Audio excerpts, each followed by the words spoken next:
கொண்டு முழுவீச்சில் நாங்கள் பண்ணுவோம்.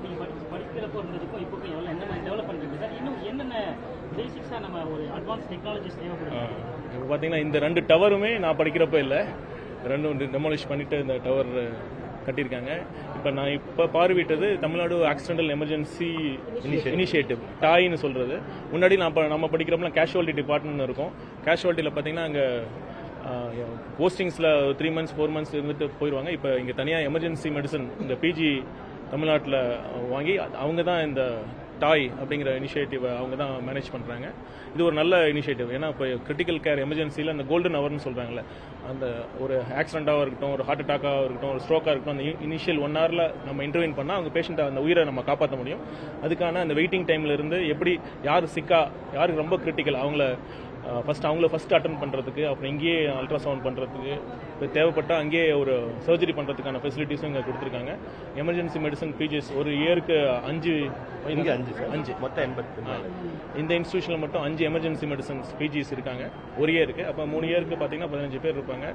ஸோ ஒரு நல்லா இருக்குது.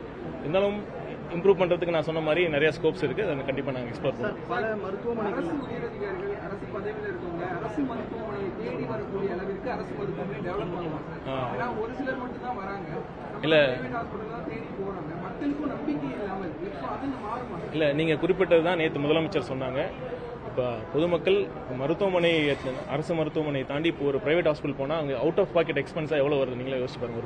ஒரு சின்ன ஃபீவர்னு போனாலே கிட்ட ஒரு 1000 ரூபா ஆகுது கன்சல்டிங் ஃபீஸ்.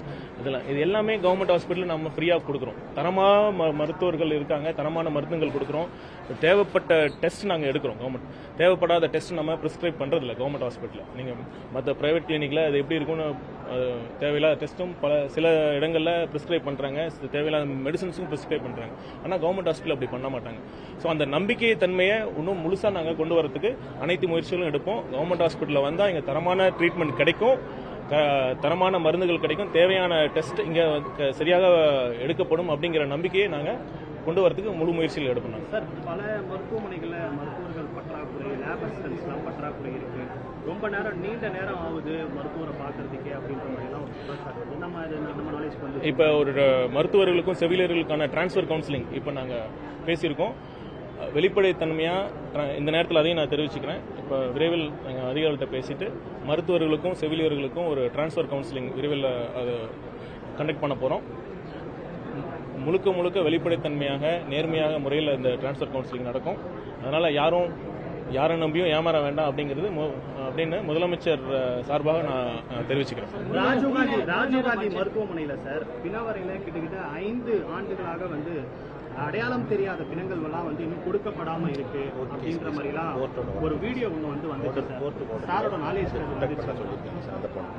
அதான் அங்கே கோர்ட் கேஸ்னால அங்கே இருக்க வேண்டிய சூழ்நிலை இருக்குன்னு செக்ரட்டரி சொல்றாங்க.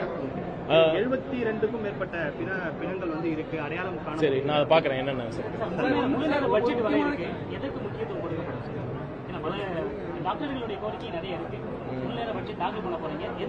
மக்கள் நலன் அதுக்கு தான் ப்ரையாரிட்டி.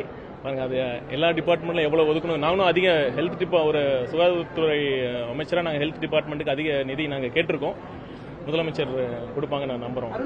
தமிழ்நாடு சென்னை மட்டும் கவர்மெண்ட் ஹாஸ்பிட்டலோட டாய்லெட்ஸ் எப்படி இருக்கு நல்லாவே தெரியும். பொதுமக்கள் சுத்தமா பயன்படுத்த முடியாத அளவுக்கு தான் இருக்கு சென்னை மட்டும் இல்லாம தமிழ்நாடு முழுக்க.